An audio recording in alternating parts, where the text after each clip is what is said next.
ये कहानी गोपीनगर गांव की है, जहां सभी गांव वाले बहुत अमीर हैं। यहाँ के लोगों को केवल अपने काम से मतलब रहता है। ऐसे लोगों को स्वार्थी या लोभी कहा जाता है।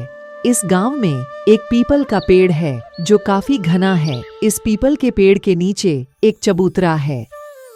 गांव में सब ठीक ही चल रहा था। तभी अचानक एक दिन एक भिखारी बुढ़िया भीख मांगते हुए गोपीनगर गांव पहुंच जाती है। वह पहले मोहन के दरवाजे पर जाकर भीख मांगती है। बेटा, कुछ खाना दे दो, मुझे बहुत भूख लगी है। भगवान तुम्हें और पैसे देगा। जो सुबह सुबह काम पर जाते समय भीख मांगता है, उसे हम भीख नहीं देते। चलो अब रास्ता छोड़ो, मुझे काम पर जाना है। बाहर से आवाज सुनकर कमला अंदर से बाहर निकल आई। ठहरो, मैं उनके लिए खाना लाई हूँ। भगवान तुम्हारा भला करे बेटा। बुढ़िया खाना लेकर वहां से चली जाती है। मोहन कहता है, खाना देने की क्या जरूरत थी? तुम हमेशा पैसे बर्बाद करते हो। लोग हमसे ज्यादा अमीर हो रहे हैं और तुम पैसे बर्बाद करते ही जा रहे हो। फालतू बातें मत किया करो। खाना खराब हो गया था तो दे दिया, इसमें हमारा कोई भी नुकसान नहीं हुआ। खाना लेकर बुढ़िया पीपल के पेड़ के नीचे चली जाती है। जब वह खाना खोलती है तो उसमें से दुर्गंध आती है। ध्यान से देखा तो उसमें कीड़े थे। बेचारी बुढ़िया खाना फेंककर दूसरे घर में भीख मांगने चली गई और उसने रूमिला नाम की महिला से बात की। बेटी, मैंने कल रात से कुछ नहीं खाया। कृपया मुझे कुछ खाने को दे दो। तुम्हें भगवान बहुत खुश रखेगा। हमारे पास खाना नहीं है, यहाँ से चले जाओ। मैं अभी बिजी हूँ, घर में बहुत काम बाकी है। पता नहीं कहाँ कहाँ से आ जाते हैं ये लोग। बेचारी बुढ़िया वहां से दूसरे घर में खाना मांगने गई। एक आदमी ने उसे कुछ खाने को दे दिया। बेटा, थोड़ा और खाना दे दो, इससे मेरा पेट भी नहीं भरेगा। देखो, इससे ज्यादा हम नहीं दे सकते। तुम्हें तो पता ही है कि चीजों की कीमत कितनी बढ़ गई है। पेट्रोल कितना महंगा हो गया है। बेचारी बुढ़िया को गांव के लोगों से इतनी कम भीख मिलती थी कि उससे उसका पेट नहीं भरता था। कुछ ही दिनों में वह और कमजोर हो गई। कुछ दिन बाद अत्यधिक गर्मी के कारण एक दिन बुढ़िया को बहुत प्यास लगती है। आसपास पानी न होने के कारण वह लोगों के घर जाती है और पानी मांगने लगती है। लेकिन वहां के लोग इतने नीच हैं कि वे गरीब बूढ़ी औरत को पानी तक नहीं पिला रहे हैं। बहुत प्यास लगी है, कोई तो मुझे पानी दे दो। भगवान तुम्हारा भला करेगा। बुढ़िया पानी पानी चिल्लाता रहा, मगर उसे किसी ने एक बूंद पानी तक न दिया।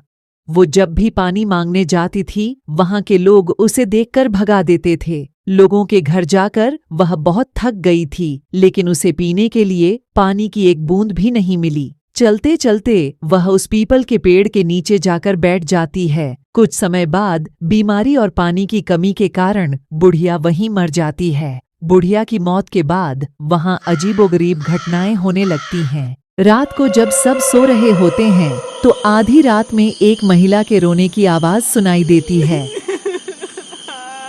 यह आवाज इतनी तेज होती है कि पूरा गांव सुन सकता है। रोने की आवाज के साथ साथ चीखने चिल्लाने की आवाज भी आने लगती है, जिससे लोग और भी ज्यादा डरने लगते हैं। इस घटना के कुछ दिन बाद गांव के लोगों ने एक मीटिंग बुलाई। सब लोग उसी पीपल के पेड़ के नीचे इकट्ठे हो गए। गांव के सरदार रामू सिंह कहता है, गांव वालों, हमारे गांव में ये क्या हो रहा है? हर रात एक महिला की रोने की आवाज सुनाई दे रहा है। क्या किसी को पता है कि ये कौन है, कहां से आई है? तभी एक महिला कहती है, पता नहीं कौन रो रही है, लेकिन इसके वजह से मेरे बच्चे बहुत डरे हुए हैं सरदार जी। तो दूसरा आदमी कहता है, रात को मेरे घर के छत के ऊपर से किसी की चलने की आवाज आती है सरदार जी। क्या करे, कुछ समझ नहीं आ रहा है। इसके कुछ दिन बाद एक शाम को मोहन उस पीपल के पेड़ के नीचे से गुजर रहा था। तभी अचानक उसको लगा कि उसे कोई पीछे से उसके नाम लेकर बुला रहा है, लेकिन पीछे मुड़ने पर उसे कुछ नहीं दिखा। मोहन फिर से चलना शुरू कर देता है। तभी एक साया उसके पास से तेजी से निकलता है। इससे मोहन बहुत डर जाता है और वहां से वो तुरंत भाग जाता है। धीरे धीरे गांव में सन्नाटा छा गया।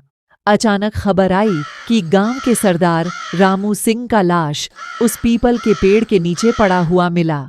लोग और भी डरने लगे और शाम के बाद सभी ने घर से निकलना बंद कर दिया।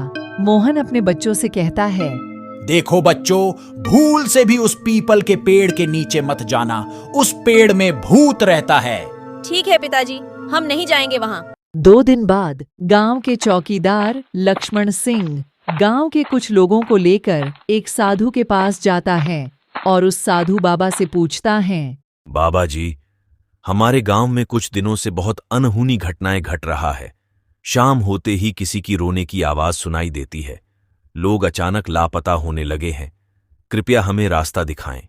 जो कुछ हो रहा है, दोष तुम सब गांव वालों का है। तुमने अपने लालच और क्रूरता के कारण एक बीमार और गरीब बुढ़िया को मार डाला। तुम लोग उसे 2-4 रोटी भी नहीं दे सके, जिससे उस बेचारी की जान चली गई और अब वह अपना बदला ले रही है। यह सुनकर गांव वाले बहुत डर जाते हैं और साधु बाबा से पूछते हैं, क्या इसका कोई इलाज नहीं है बाबा जी? आज रात पूर्णिमा की आखिरी रात है। कल से अमावस्या शुरू होने वाला है। जो करना है आज ही करना पड़ेगा, वरना कल से उसकी शक्ति बढ़ जाएगी। गांव में हवन पूजा की इंतजाम करो, देखते हैं क्या होता है। तब सारे गांव वाले कहते हैं, ठीक है, हम सब तैयार हैं। हवन पूजन शुरू हुआ। साधु के मंत्र उपचार से डायन प्रकट हुई। अरे वो साधु, तुम इस मामले में क्यों पड़ रहे हो? तुम अपने रास्ते जाओ, वरना तुम भी मारे जाओगे। देखो, एक इंसान से गलती हो जाती है। तुम मुझे बताओ कि तुम्हें क्या चाहिए। चलो तुम्हारे नाम से एक मंदिर बनवा देते हैं। लोगों को परेशान करना बंद करो। जब मैं जिंदा थी तब तुम लोग मुझे कुत्ते से भी बदतर समझते थे। अब मैं जब मर गया हूँ तो तुम मुझे देवी देवता के दर्जा देना चाहते हो? हरगिज़ नहीं। मैं डायन हूँ और डायन ही रहूंगा। मैं ये गाँव कभी नहीं छोड़ूंगा। यह कहकर चुड़ैल गायब हो जाती है और साधु गांव वालों से कहता है, इसका कोई इलाज नहीं है। वह तब तक आराम नहीं करेगी जब तक वह अपना बदला नहीं ले लेती। धीरे धीरे लोग बीमार होने लगे और बीमारी बढ़ती ही जा रही थी, जिससे गोपीनगर के लोग उस गांव को छोड़कर दूसरी जगह जाने को मजबूर हो गए। लोगों की एक गलती के कारण उन्हें अपना घर, अपनी जमीन और अपनी सारी संपत्ति छोड़नी पड़ी। यह गांव अब वीरान हो गया है। यहाँ न कोई आता है और न ही यहाँ कोई रहता है। इसलिए हमें कभी भी अहंकार और क्रूरता से किसी का अनादर नहीं करना चाहिए।